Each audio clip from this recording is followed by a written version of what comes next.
Obama is expected to announce higher tax rates for the wealthiest Americans, a proposal that's unlikely to draw applause from the Republican-led Senate and House at tomorrow's State of the Union. He's going to have quite a chilly audience, I think. The White House is branding the latest move as an infusion for the middle class. The president is expected to propose a tax increase that would bring in $320 billion over the next decade.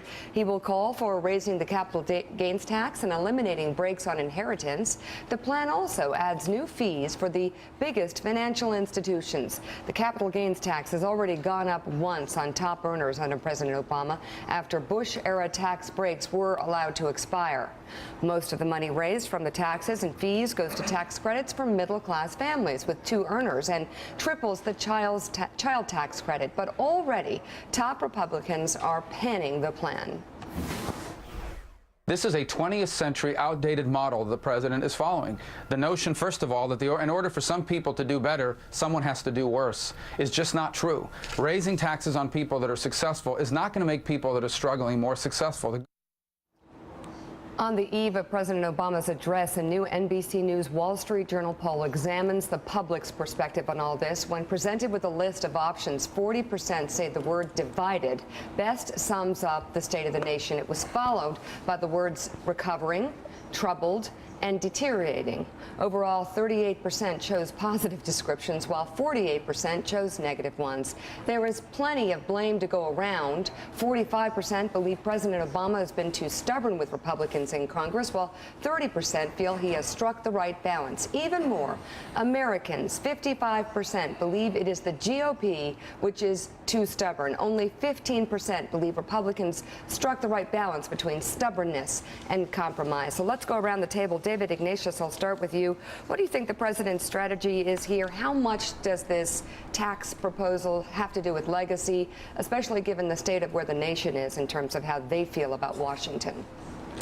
Mika, I'm struck by how ever since he got blown out in the midterm elections, Obama has been announcing what he really would like to do, almost oblivious of the effects on Democratic members of Congress. These tax increases can be justified. One of the most striking facts about the American economy over the last several decades is how much more unequal the distribution of income has become. It's really a striking fact, and this proposal seeks to get at it.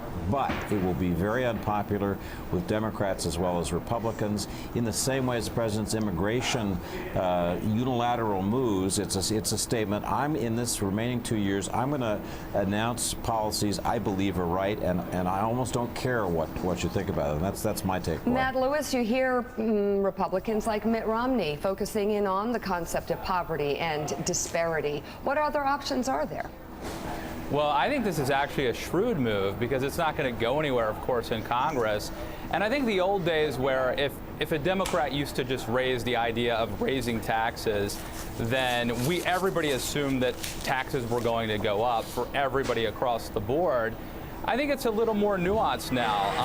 And look, I think there are issues like carried interest where people pay a lower rate than folks who earn ordinary income. And that does seem unfair to a lot of Americans. So I'm not saying that this is good policy, but I actually think for President Obama to propose this, it's probably good politics. I think it probably helps him, and it's a populist message right now. The key will be, can he really make the case that this is targeted toward a middle-class tax cut and raising taxes only on the very rich? So on the politics of it aside, Sarah Eisen, what, in terms of what the president is proposing, has the chance of seeing the light of day? Probably and what not strikes much. you? Yeah, not much? Well, what strikes me here is that you talk to so many CEOs, you talk to Republicans, you talk to Democrats, everyone agrees that we need tax reform.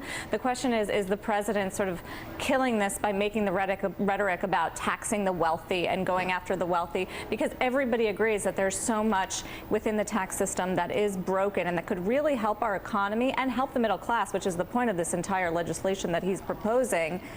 if they just get at fixing the tax code. And that's going to be the Republicans' rebuttal to this, which is why it's probably very unlikely to see the light of day. But look, the economy is improving. His economy under his term has improved. Wages have not gone up. That would be a key to focus on. That would be probably more productive as far as an economic point of view and as far as both sides can get on the same page. Harold Ford Jr., wages are the missing link. They really are in terms of some of the upticks we've seen in the economy. Wages flat and going nowhere. I'd say two things. I agree with everything that's been said. To Sarah's point, you're going to get resistance not only from Republicans but business people who will argue that the tax code and the regulatory structure that this administration has imposed on them has made it difficult to produce jobs and increase wages.